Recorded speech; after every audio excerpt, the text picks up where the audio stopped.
امام علی علیہ السلام کی خدمت میں ایک شخص آ کے کہنے لگا، یا علی، آخری زمانے کے لوگوں کی وہ کون سی عادت ہوگی جس سے ان کی عمریں کم اور جسم کمزور ہونے لگے گا؟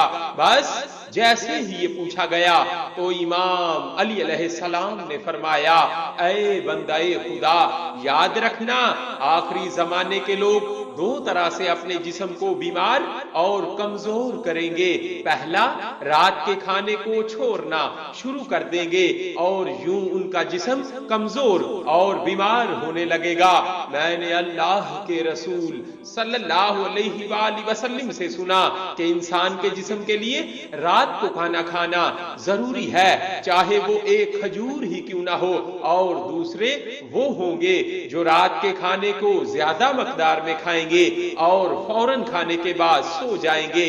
یاد رکھنا، رات کا کھانا کھانے کے بعد فوراً سونا بھی انسان کے جسم کو بیماریوں میں جکڑ دیتا ہے۔ اے شخص، اگر اس دور کے انسان ان دو عادتوں پہ قابو پا لے تو اللہ ان کے جسم کو مضبوط اور ان کی صحت کو برقرار رکھے گا۔